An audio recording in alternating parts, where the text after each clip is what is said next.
everyone, my name is Karen, this is my channel Rather Be Reading, and today I'm bringing to you a recent reads video.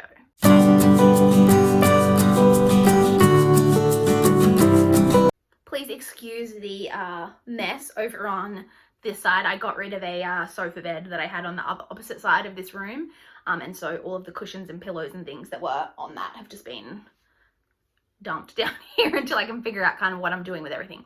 But anyway, it has been a week since I last checked in for a recent reads video. I have read 7 books over this past week, which sounds much more impressive than what it actually is. I read a couple of novellas this week, which we'll get into, so that kind of bumped my numbers up. It actually was not really a great reading week, which we'll kind of get into towards the end of the video. We'll get into why that was. So let's jump into what I did manage to read though. So the first book, thing that I read was a novella. It's The Vitra Attacks by Amanda Hocking. So it's in my bind up of the complete trilogy. So it's book 1.5. Now, this has all 3 books plus 3 novellas, one between 1 and 2, one between 2 and 3, and then one after book 3. And I'm pretty sure that at the very least the first 2 novellas I don't think were published anywhere else. I think they were just purely published in this bind up. So it is book 1.5, is a separate story that kind of bridges books 1 and 2.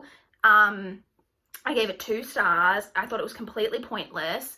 It introduces an entirely new character, but the novella is only 20 pages long. So it doesn't have enough to really do anything with it. I just thought it was completely pointless and really didn't need to have been written, basically. So like I said, I gave that 2 stars. I then did read book 2 in the series, which is Torn by Amanda Hocking. This was fine. Again, I didn't love the first book. I didn't love the second book. It's just okay. So I should say, in case you're new here and didn't see my video last week, this is a YA kind of paranormal trilogy about a girl named Wendy who, when she was young, her mother attacked her and tried to murder her when she was like 6. And it turns out, like, when she's like 16, she discovers basically that she's a troll princess and was a changeling. So basically, the trolls took the baby, that her mom's actual baby, and replaced it with her. It's a whole thing that they do, and she's discovering basically that she's a troll princess. I don't think the writing is very good. I mentioned that. I think it's incredibly cliche. The characters make so many, such strange decisions. They just do stuff that you're just like, why are you doing that? This also introduces, the second book also introduces a love triangle, which I'm like, of course it does, because we couldn't have like 2010 era YA without a love triangle, right? I didn't love it. I gave book 2 2.5 stars. I then read the next novella, which goes between books 2 and 3, which is called One Day, 3 Ways. Obviously by Amanda Hocking. So that is again, it's 20 pages, and within that 20 pages, you get 3 separate almost stories within that, of the same day, from 3 different characters' perspectives. Again, didn't really add anything. There was one of the POVs in that kind of added something, but not really. The other 2 were completely pointless. Again, a completely unnecessary novella that didn't need to be written. I again gave that 2 stars. So that was that. I then read Hunted by Megan Spooner. This is a YA historical fantasy, I guess you would call it. It's a Beauty and the Beast retelling. It is set in like a fantastical medieval Russia, which is pretty cool. I really did enjoy the setting. Like I said, it's a Beauty and the Beast retelling. So you're following a character who I think it's pronounced Eva. She lives with her 2 older sisters, and her father, and they are quite well off, but at the beginning of the story, her dad loses the family fortune, and they basically have to retreat to this hunting cabin for her dad to take up hunting again, and then something happens to the dad, and she goes after him, and then there's a beast character introduced, as you would expect, and the story all kind of goes from there. I quite enjoyed this. Like I said, the setting was great. I loved that the beast character was an actual beast. Like, he's like a creature, like a beast creature. It's not like a lot of these Beauty and the Beast retellings where you get where it's just like a guy with like a facial deformity or something like that we're referring to as like the beast character. No, this is like an actual, like, you know, there's been a spell and all of that, and he's an actual creature, which I liked. I didn't connect to this like as much like as I wanted to, but I did think that it was a really, like, I enjoyed it. Like I said, the setting was great, and I liked the way everything kind of tied in together at the end. I quite enjoyed. It was an enjoyable read. I would recommend, especially if you like Beauty and the Beast retellings, because this one's got a little bit of a kind of different spin to a lot of them that I've read. And I did really enjoy it. I gave it 3.5 stars. I then read Ascend by Amanda Hocking, the third and final book in this trilogy. You're probably wondering why I keep pushing through with this when you clearly weren't enjoying it. You're correct, but it was very quick, easy reading, and the books are really short. It looks chunky because it's the binder, but each of the actual books are less than 300 pages. They were all in the 290 kind of page range, and the novellas were like 20 pages, so it wasn't difficult. I read each of them in like barely a day type of thing, so it wasn't hard to just push through and finish it so that I could finish the trilogy. So I did finish it. Like I said, I read the third and final book. I'm trying to think what I can even say about this without kind of spoiling it. The overall climax, I guess, to the story that we've kind of been leading to, you know, from the beginning, very, very, very anticlimactic.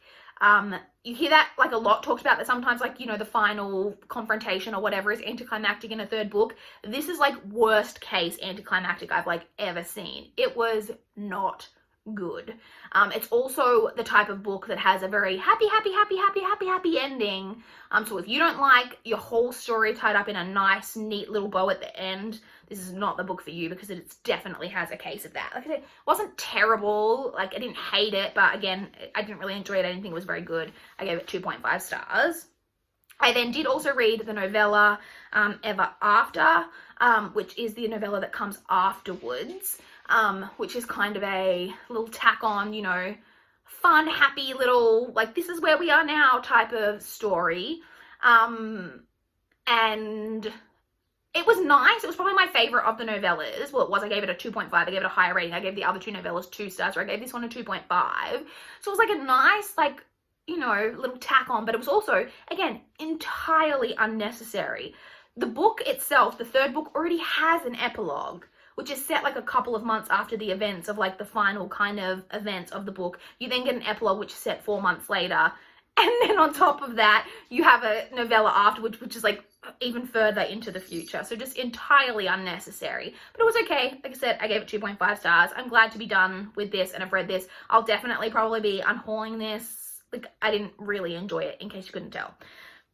I then read, was this the final book that I read during the week? I really felt like I read more than this, but evidently I did not.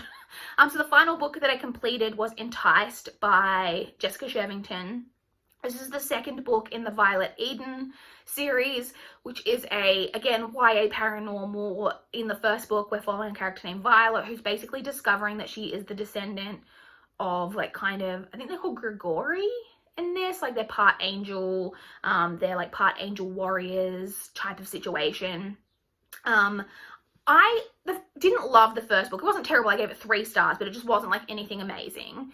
I gave this second book 3 stars as well. Again, it was just okay. It's very, again, this kind of 2010 type of, I can't remember when this is published, but like around that type of era. YA, it feels very like typical of all YA, of this like paranormal YA of this kind of era. You know, nothing new. There's a lot of toing and froing in kind of the main romance, which sometimes I love. Like, it's very like trying to be like a super angsty, but it just doesn't feel done well, really. Like, I'm not like, I like the romance, like, it's okay, but I just, all the toing and froing I'm getting kind of sick of, as opposed to being really just like, oh, feeling that angst. Also, I'm going to say something now that's minor spoilers. I'm not going to completely give anything away, but it is kind of minor spoilers. I'll put a spoiler warning on the screen in case you guys don't want to know anything. But the synopsis basically says that there's going to be this massive betrayal in the book. Like this, you're told that in the synopsis.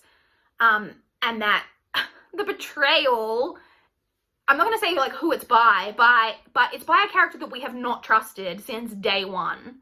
So I'm like, it's not really that much of a betrayal because we never trusted this character.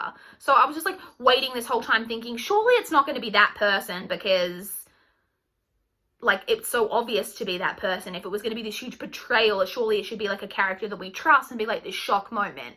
No, it's a character that we've been building up to for 2 books, like having not trusted. So that was very anticlimactic. Okay, that's the end of the spoiler section. Non-spoiler people can come back. So yeah, it was just okay. I don't hate this, but it is I think 5 book. I've checked this so many times I think it's a 5 book series, and I've decided that I'm not going to continue on with the series.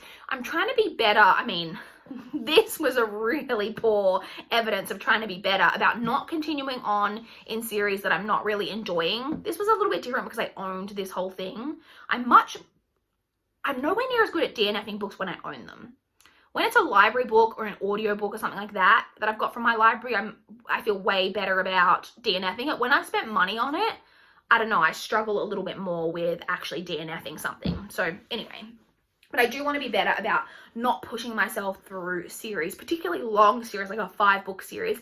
Yes, I could have continued and I would have been fine and I probably would have enjoyed it enough, but I don't think it ever would have got above a 3, maybe a 3.5. And it's just, I don't think it's worth my time and effort of requesting all those books from the library, getting them, reading them. Also, I should mention that I also really struggled to remember. I remembered almost nothing about what had happened in the first book. I kind of started to remember and pick things up as I was reading this second book, but it just, you know, I obviously didn't care enough about it to have even retained half the details about it. So like I said, it was fine. I gave it 3 stars, but I'm not going to be continuing on with the series. So that's it. Those are the 7 things that I finished. Was that 7? Yes, we had the 3 novellas, then the 2 trill books, the 2 like full trill books. Oh, Hunted and Enticed. Yes, so 7. Yeah, okay, 7 books. To quickly touch on what I'm currently reading. So you may have noticed there were no audiobooks in here. I was back at work this week, but I haven't been feeling well this past week. It's like my body basically physically rejected returning to work. I have had a pounding headache the entire week, and I have listened to more of the audiobook that I was reading, which is The Things We Keep by Sally Hepworth. I think I'm like 78% of the way through or something. Like I'm pretty far of the way through, but I just haven't finished it because I haven't been listening to it as much as I normally would because I've just had this pounding headache for like all week. So I haven't got through anywhere near as much audiobook listening as I normally would. So I am still reading that. I predict, God willing, I'll be feeling a lot better going into work next week. And I will get more audiobook listening done next week. That is my hope. Sorry, I've got a really itchy eyebrow. In terms of my physical read that I'm currently reading, I am currently reading Night Film by Marisha Pessl. I'm actually really far through of the way. I'm like got this much left. I'm on page 523 of like just under 600 pages. So I've literally got like 70 or 80 pages left of this to finish. I'm really gripped by this. I've been really gripped by this the whole way through. I'll obviously talk about this in my recent reads next week. I'm very nervous of where we're going to go with the ending, but I have been really enjoying this. So this is what I'm currently reading, and like I said, I'll definitely have this finished later today. So that's it. That is everything I have been reading and what I am currently reading. So not a lot to report this week. Like I said, I just haven't really been feeling well. And yeah, hoping for a much better week. Like I say, so 7 books sounds really impressive, but with 3 novellas, it's nowhere, and like I said, the 2 books in the Trill trilogy were both under 300 pages. Like it's nowhere near as impressive as what it sounds. But yeah, hopefully we'll have a really good reading week next week. Please comment down below if you've read any of these books, if you've got any thoughts on what you guys have been reading over this past week. I would love to know. Please like this video if you liked it. Please subscribe if you want to see more from my channel. That is all I have for this video today. Bye guys.